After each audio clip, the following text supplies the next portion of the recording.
I am going to skip over some of the bio of Gordon because I assume you're going to tell us a little bit about it, but Dr. Gordon Ings is a principal data engineer at the City of Cape Town, known for working on large, complex socio-technical systems. What I notice isn't in here is your well-known raconteur, is how he describes himself on his social media, which I thought was probably worth mentioning. He joined basically Cape Town as the city's second data scientist, but then realized his true calling and saw the light and moved to data engineering in 2021, which I say because that is currently what I do as well. When I no longer do data engineering, it will no longer be the light. Gordon has a unique combination of advanced technical knowledge combined with deep understanding of the social context within which these technologies might play a role. And I've now reached the end of Gordon's bio. And Gordon, please. Thanks a lot, Kim. Yeah, professional bios are always incredibly cringeworthy when you actually hear them read out loud. So I'm going to just press straight on into the talk. I'm going to be talking to you today about this opinion I have, which is about how actually you can do quite a lot with some very basic technologies, and you can actually avoid a lot of pain by really sweating some things that are available to almost everyone. So it's all about a lazy approach to building APIs, and particularly network-connected APIs. So I want to start off by looking at, with two thoughts, and then I'm going to launch into the full structure and everything we're going to be doing. But if you can keep these ideas at the back of your mind while I'm talking to you, I think a lot of this will make sense, and it'll give you some idea of my mindset. And this is really an expression of something called Occam's razor, or the principle of parsimony, which is this idea that when we're trying to design things and we're trying to build systems, there's a point at which we know that we're done, not when we need to add stuff to make the system more pleasing to us. It's actually when there's nothing left in that system that we can take away and keep it in that state of pleasing us. Put it to be very simple things are the best things, so we should try and keep things as simple as possible. And the related idea is this idea of the three great virtues of programmers being laziness, impatience, and hubris. And this is from Larry Wall, the creator of the Perl programming language. And I think that there's a lot to it in that, obviously it's meant a little bit tongue-in-cheek in that what we mean by laziness is by trying to take mundane, boring work away from people, because that's not a great use of people's time. Also, impatience. We don't want to wait for computers to do things for us. Never mind getting the computers to do those things for us in the first hand. So we want to be building things and creating things that anticipate what we want to be doing with them. And then finally, the hubris is that it's actually sort of really a call about saying, not only are you going to put stuff out there in the world, you're going to try and put stuff out there in the world that no one can find fault with, and no one can find things can go wrong. And I think these two ideas are actually quite connected. I think there's a lot to be said about putting something out that is elegant, that is simple, does what you need it to do, and nothing more. And realizing and embodying the virtues of programming. I always enjoy playing around with these AI image generators, and so I asked it to show me a Python programmer in Cape Town who embodies these three virtues. And so that's actually what it came up with.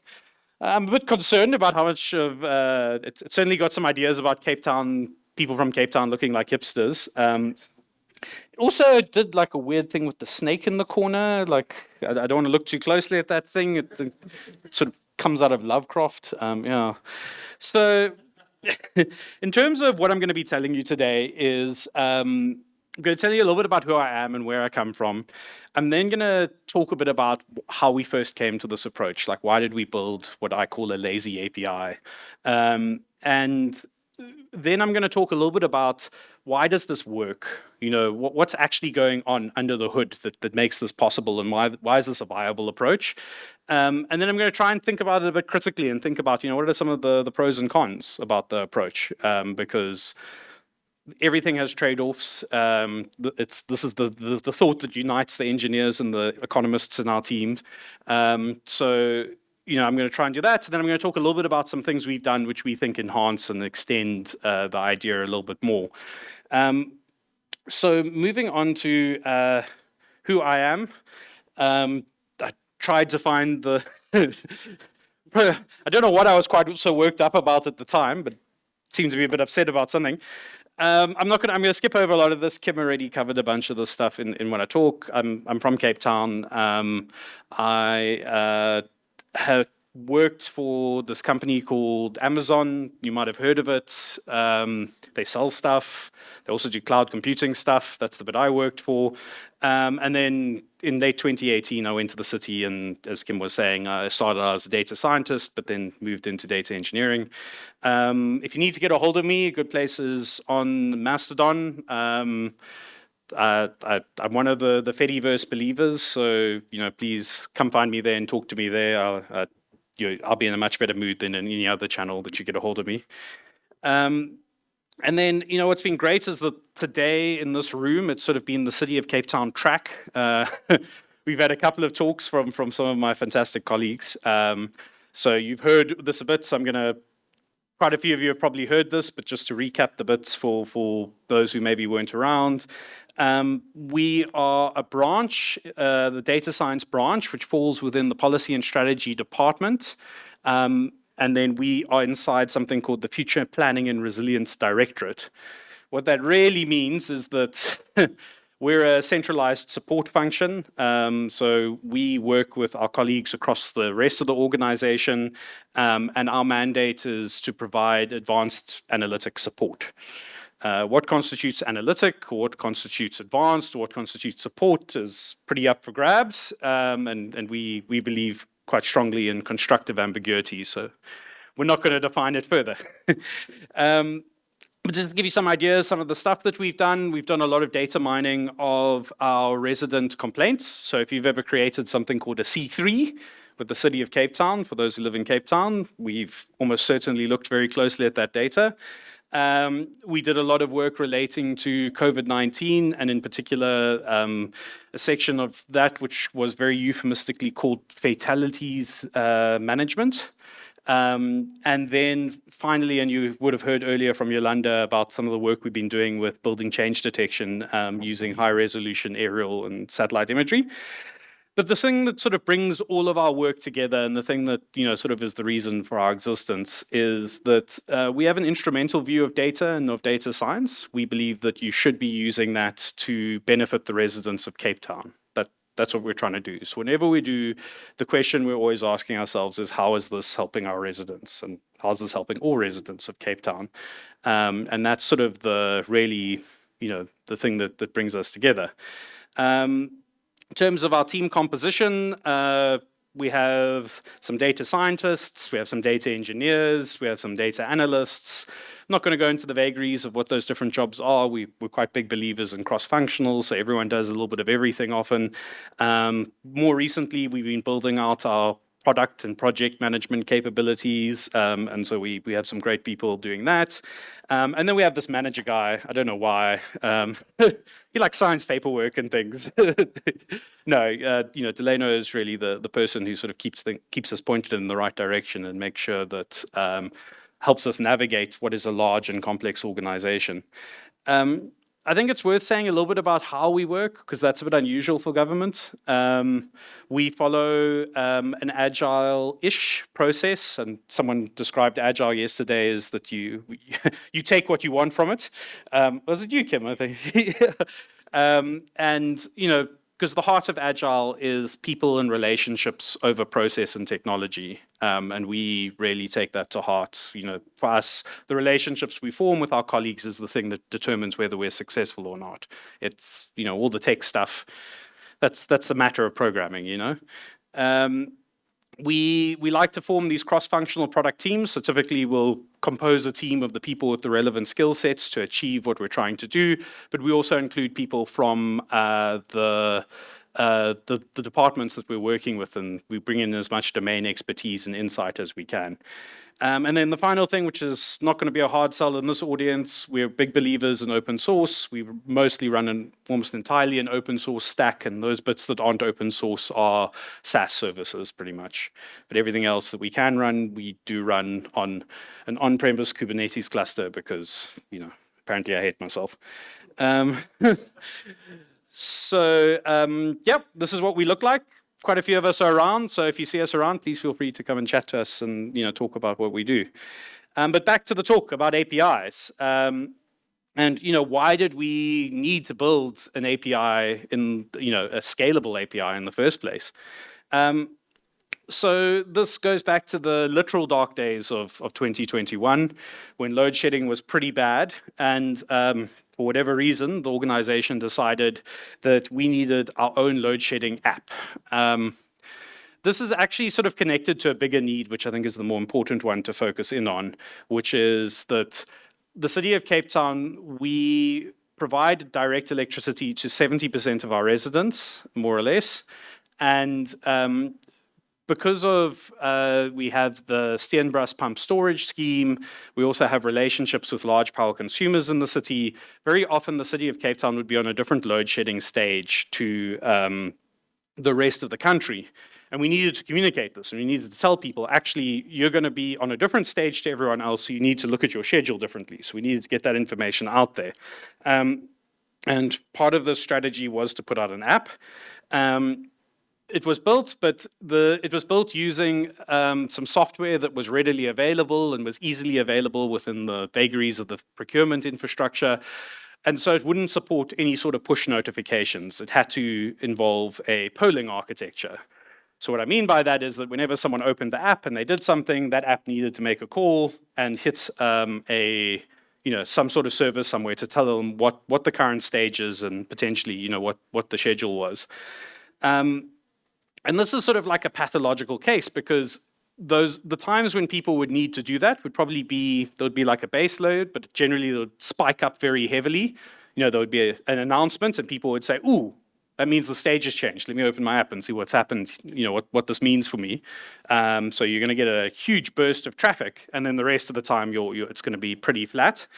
And then the second thing is just standing up a web service in of its right, connecting it to the internet, making it available, appropriately securing it, is actually not a small thing to ask. Very busy IT functions in metro municipalities, apparently. So there was not only there wasn't the infrastructure to run it and support it, but there also wasn't the human capacity available. So someone in the relevant department had the bright idea of calling those strange people in data science. Oh, whoops! Thank you. Okay, moved on here. So let me call those strange people in data science. This is where we ended up, right? We ended up with this architecture where the relevant department or branch, which is called network control, so they're the people who literally flip the switches on and off, they provide the information to, quote unquote, some sort of cloud thing. And that information is then made available to all the users of, for example, the app in this instance. And I'm going to presume that it's just the app for simplicity's sake, but there were lots of other consumers. And the information that was being made available, I've actually posted a little snippet. It's literally this, right? It's a tiny JSON file that has the current stage, when did that stage start, what the next stage would be, when that next stage would start, and when was this information last updated, right? And that was it. That's all we had to do.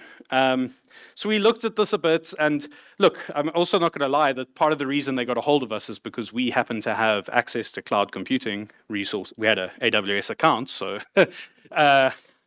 we were the people who, when you needed to do some sort of cloud thing, we were the people who got called. But actually, that worked, and it worked pretty well for that a very immediate use case. So that got us thinking, and it got us thinking about, like, why did this work? How could this thing work, right? So the way in which it worked, I feel like I've lost a slide. I just want to check that it hasn't been, yeah, okay, there it is. Cool, okay. The way that this works, or to give you a bit of insight into the architecture, which I'll show you a picture of in a second, is that object stores, they're a really underrated piece of technology, and I think it's down to the fact that they came out right at the start of cloud computing. But really, they're the simplest possible way to share data.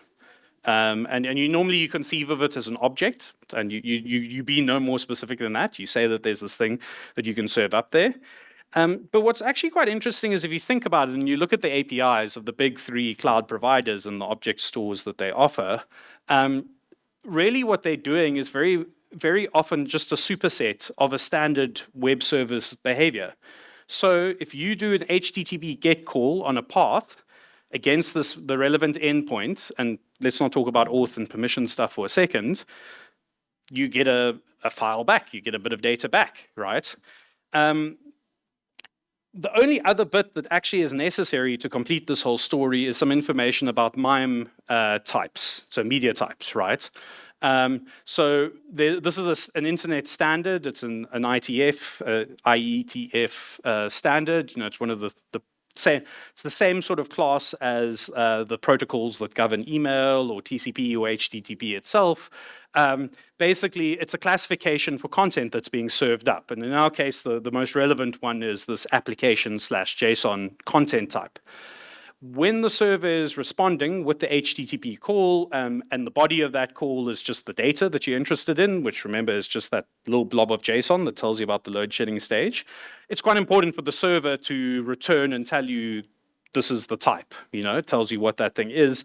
And the reason you have to do that is that that's pretty baked into the presumptions of a lot of consuming applications. How they behave in response to what you send them is very much predicated on the media type. And that's just one of the rules of the internet. But that's, and they can be overridden. All protocols are actually conventions at the end of the day. But as the people providing the information, we don't want to be in the business of doing that. So that's actually all you need. And the great thing is that when you look at the documentation of the big cloud providers who use, who make these object store services available, so I'm thinking about like AWS S3 or Azure Blob Storage or Google, I think they call it Object Store, I always forget its name. They support setting the MIME type on the objects in your object store. In fact, it's sort of often not documented or documented too clearly, but it's there. When you put the data into the MIME type, into the object store, you set the MIME type, and when you pull it out, they set the header appropriately. So really, the behavior of object stores more often than not is, as I say, it's just a superset of what you would expect from a conventional web service. And I put together the slide because this was, I said, sort of one of those moments of epiphany, right, where one of these things that I think I'd known for a very long time suddenly crystallized and made sense to me, and it was quite embarrassing that, studied at this very fancy place overseas and, have done all sorts of interesting technical work. But it was only a few years ago that I really got my head around the fact that when you have a URL and you have some path and then you have something and a dot whatever file that's being served up there, the only difference between that and something that doesn't have that dot file extension on the end is convention. It's the person providing the API decided to include the file extension or not. There's a stronger convention, which is about that usually when people put the file extension in the end, there's specific types of behavior, and if it's an HTML file, you render it. But again, it's actually determined by the media type, not the file extension. So, this was the very important thing that suddenly made me realize. It was like, aha. So if we can talk to an HTTP service and it can, we make a call against it and it gives us some data back in response, as long as we set the MIME type correctly, it doesn't matter how that data gets into that service and how we're serving it up to them. Well, the mechanism by which we're serving it up to them, as long as we follow these rules, we can do what we like. And so this is actually what we were doing with that case. And I had to share this because I always enjoy horrifying people about it, is that the way in which our colleagues in network control for quite a bit of time were updating this stage was, and I'm deadly serious when I say this, was using an Excel spreadsheet with some Visual Basic code. And they would update the relevant cells, which had all of those information we were talking about, and then they would press a button. And in the background, and it wasn't even using a fancy JSON library, it was just string munging together a JSON file. The tricky bit was doing SSL, and we helped them out a little bit with that. But then that was doing a put into S3, which is the AWS object storage service, but there's no reason it couldn't have been any one of the others. And then in front of that object storage, because we didn't want all of the people hitting that object store at once, like the billing gets pretty prohibitive. And this is the other bit of really important technology that is, again, sort of one of these modern miracles that we don't think about enough, which is CDNs, content delivery networks. So these are the people who receive, hundreds of billions of unique calls every day. They transfer petabytes of, if not exabytes of data every day, sort of seamlessly without really batting an eye. And it's only when someone manages to do something really terrible and like gets half the computers in America to try to hit one server that we have these DDoS events, and we actually notice that CDNs exist. We put a CDN in front of our object store, so that means that it dramatically reduces the cost, because serving up a lot of data to a CDN is very cheap, via CDN is very cheap, as opposed to if you're serving it up from the object store at the volumes we were doing, we would have started hitting some pretty serious costs.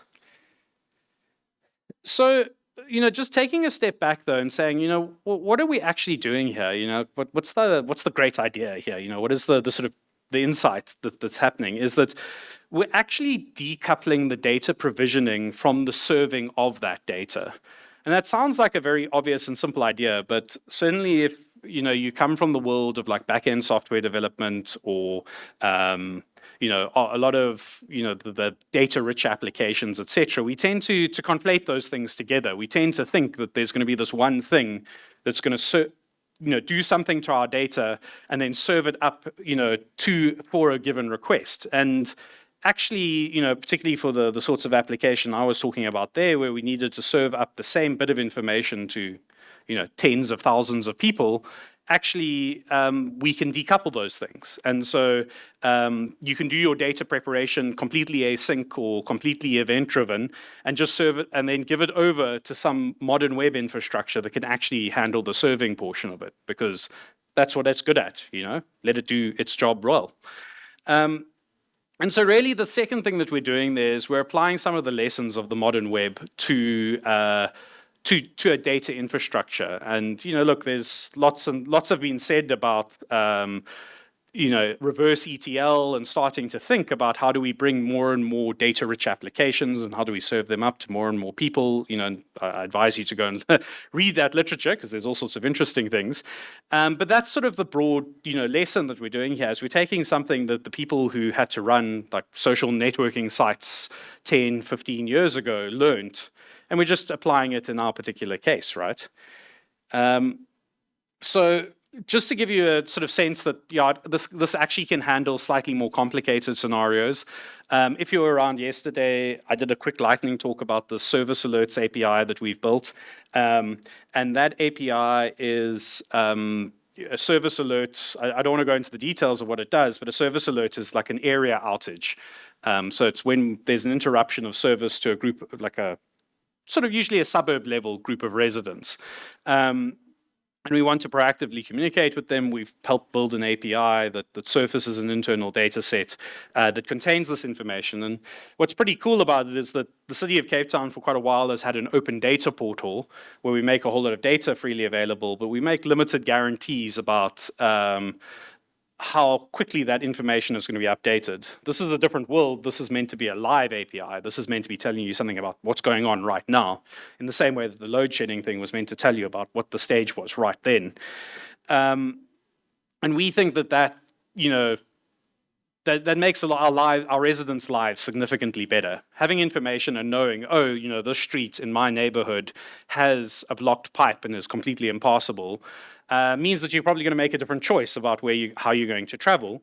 Or, for example, if your electricity suddenly goes off and it's not load shedding, thankfully, you then you can get some information that will hopefully tell you, yeah, it's planned maintenance, don't worry, it's going to be off. Actually, the ideal scenario would you would get notified several days before that your electricity is going to be going off. And another thing that's quite important, and why we want, because this happens already, it happened, but it happens informally, and it happens through a web of emails and WhatsApp groups and screenshotted spreadsheets that get shared on different social media platforms. We want this to be a sort of coherent experience that's enjoyed by all residents of Cape Town, regardless of where you live. So we're building an API to do this. And it's a non-trivial piece of technology. We're taking the source data from, it actually exists inside a SharePoint list originally. But we use Apache Airflow to do our data pipeline orchestration, and we're doing a fair amount of augmentation to that data. We're actually using LLMs to do a bunch of cleaning of some of the fields inside the data that we're getting from the form, mostly relating to location information. We're then passing that information to a geocoder, the nominatum one from OpenStreetMaps, and we're using that to draw nice little polygons, which you would have hopefully seen yesterday in the lightning talk, based upon that information that's already coming from that SharePoint thing. And then we're updating that information, we form it into nice JSON files, and we put it into S3 so that it can be served up. And that's running every 10 minutes.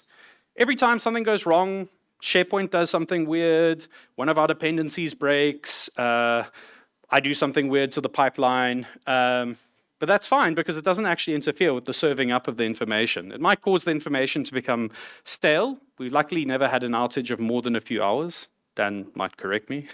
But it's generally something that happens, it's completely decoupled. Like, no one's going to have the experience of trying to go looking for that data file and getting something, of getting a 404 or 500 or something, right? But then you can see I've drawn this dividing line, which is on the other side of it. We then are serving it up using that same approach, CDN in front of an S3, and then there's, all the different consumers. And in this case, the diversity of consumers is a bit greater. So, this approach sort of is even more justified because it's not tailored to a specific application. There's actually quite a wide number of both city and third-party consumers of this data. So we're pretty excited about that.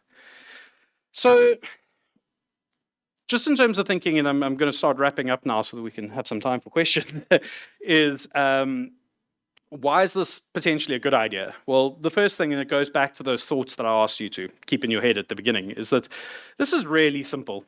All we're doing at the end of the day is forming some JSON files and putting them into an object storage. That's it. It's like, in Python, it's one line of code. In most other programming languages, it's one line of code. So it's pretty straightforward. Yeah, sure, there's a bunch of infrastructure provisioning and setup that's got to go around this, but the actual act of doing this thing is pretty easy. It's very hard to get run into eventual consistency issues and things. The other thing is that it scales really well. And if you're in a low resource environment, that's very desirable when you suddenly have to be asked to that. So this is a graph. This is the load shedding information. And let me see if I can zoom a bit. You can see I've marked so the first line was when we finally retired the magic spreadsheet and moved over to a bit more of an intelligent scheduler, which we helped our colleagues in electricity build. And that's when we started, and as luck would have it, pretty soon after introducing that thing, load shedding took a dip. But then you can see when load shedding got going again, this was last year. So yeah, sort of mid to late winter, it came back with a vengeance. But we had also introduced a new feature on the website that was making use of the API. So it suddenly kicked our volumes up. And these numbers are a little bit small, but the top of this axis is 100K. And that's requests per day. So it works out to, a little bit over a request a second, which for a city website or, anything short of being quite a popular application, that's a pretty heavy load. That's not something you want hitting your SharePoint-based CMS, which runs the city website, right? The other thing is that it's cheap. So For this month, I mentioned, September 2023, which was a pretty bad time for load shedding. We had a lot of load. We saw about 70,000 unique users per day, and there were over 100,000 unique requests per day often. And this cost us the grand total, the object storage, the CDN, everything, 14 Rand for the whole month. So look, the CDN is the thing that's absorbing a lot of that there, but that's pretty. I would be very curious what would happen if we had put this thing out to tender and how much that would have cost us. So just to some, is this idea of I hopefully have convinced you that this might be a way to do things, but why might this be a bad idea? You're limited to basically the REST verbs that are available in the REST verbs as the object store understands them. So you can put stuff into the API and you can serve stuff up by things like get and head, etc. If you want to diversify what you're making available, you can, you might be saying, well, you can't implement any sort of like parameters at all in your API. You can only serve up like the same information to everyone. That's not quite true. You can actually introduce parameters in the path, and then you can just put different files at different path locations. But you're going to get bitten by a combinatorial explosion. So with that service alerts API, we're on our third or fourth version of it. We're generating files for each of those versions because we haven't deprecated any of those paths yet, the older versions yet. For each one of those things, we're generating 6 files. So that's, at a shot, our data pipeline is now generating 25 files. If we introduce another version, that's going to jump, So you've got to watch carefully if you want to provide, and you can imagine a version of this API which allowed people to get the information for only their suburb. There's like 800 suburbs in Cape Town. That would be that explosion's that's really gonna hurt us. Luckily, there's some things that we can do, and maybe we can get into that in the question time that could still keep the show on the road for a bit longer. But that is a limitation, and we need to be upfront about that. I'm not going to talk too much about this because I'm running a bit out of time, but something that we think that's a really good idea to take this even further is we're big fans of specification languages. And so we've written an OpenAPI spec for the service alerts API. And this gives you a bunch of really nice things. We think it's an important statement of intent to people so that they know that they can trust that the API is not going to change underneath them. But another thing that's very cool about having a good API spec is that you can generate clients in any language. And I just thought I would very quickly show you, this is the code for accessing our data from our API using the Python client, which we didn't write. We just pressed a button and it got generated automatically from the spec. And this is before AI. There's no AI involved in producing this this thing. Admittedly, it's a bit verbose. It could maybe be brought a little bit down, but as Pythonistas, we're not afraid of verbosity. Then another thing that we think is quite important, and is having a public repo for the API. I shared it yesterday, and please, I would encourage you to go and take a look, create issues, even better, create PRs, build cool stuff using the API, please. So yeah, thank you for listening. If you're interested in the slides, you can scan this code, and it will take you to these slides, which has a bunch of links and things in it. But yeah, I think we still have a couple of minutes for questions. We do, yeah. Thank you, Gordon.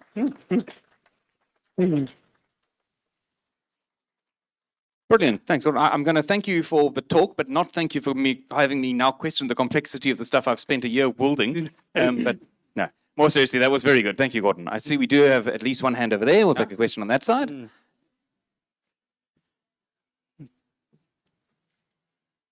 Sorry, thanks. Sorry, I've lost there. Thanks.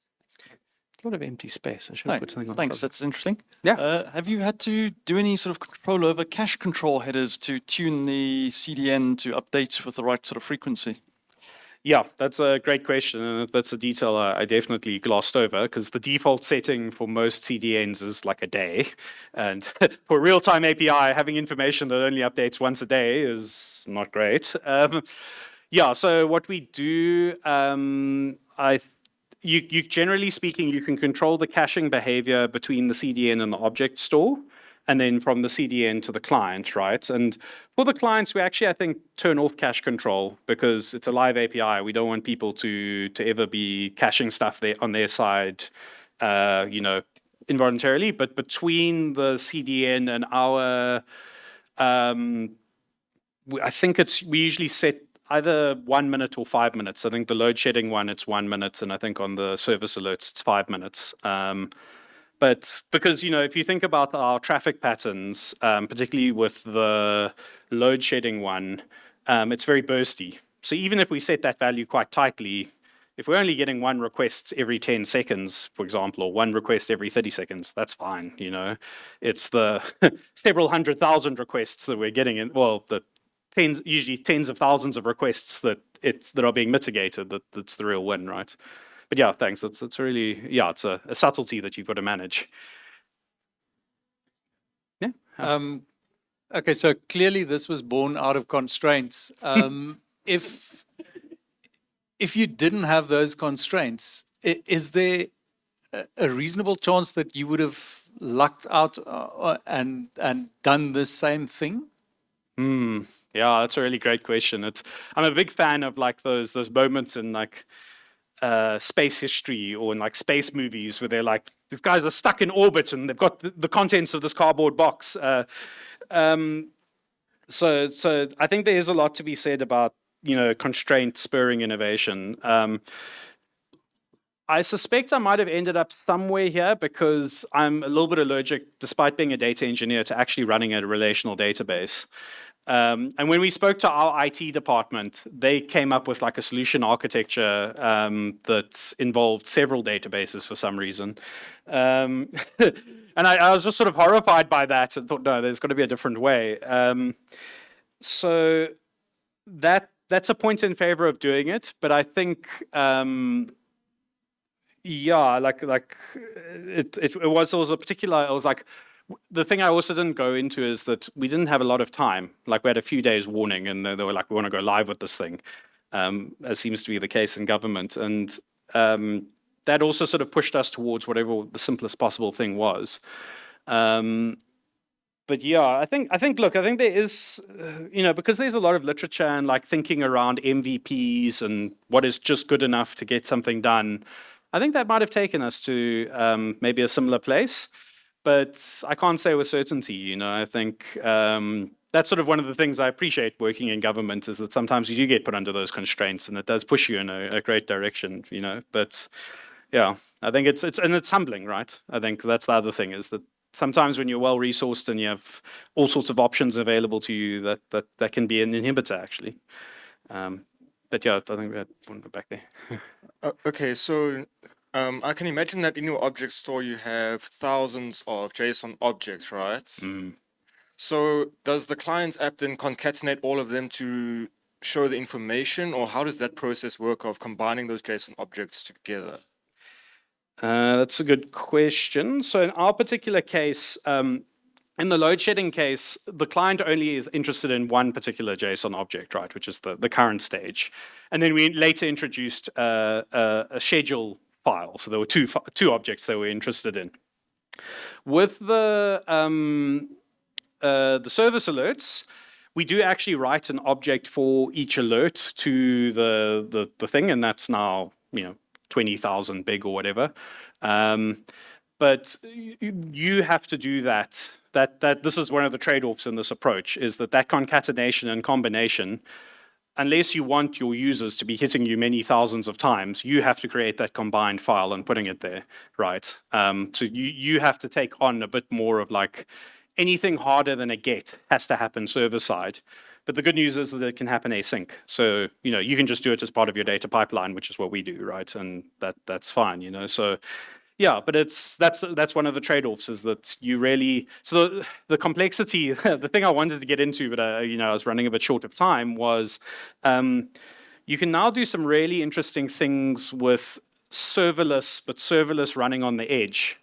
And unfortunately, most of the time you have to write it in JavaScript, but And the reason, what they mean when they say serverless on the edge is that it's code that gets executed at the CDN exit points, which would be somewhere in Cape Town. So it's very close to your client. It's not like sitting in some data center elsewhere in the world, right? And I think that there's scope to do some interesting stuff there, where, you know, the client does a call, it causes a bunch of stuff to come back from the object store, and then maybe at the edge location, you can, for example, do a bunch of filtering or maybe some aggregation or something, right? You're probably going to do the case of combining multiple files together, but certainly, like the case I've been thinking about for the service alerts is people don't always want the whole object. Sometimes they just want to know the location, or they just want to know what the type of alert is. So, you know, implementing that filter logic at that CDN exit point seems like a good idea to me. So yeah, that's maybe a way that you could try and do it a bit better, right? Awesome. Thank you, Gordon. I think that is, unfortunately, because of the technical difficulties, a little bit we're over out of time. time. Okay. It's not Gordon's fault at all. It's our fault for the technical difficulties. But I'm going to say again, thank you, Gordon. That was brilliant.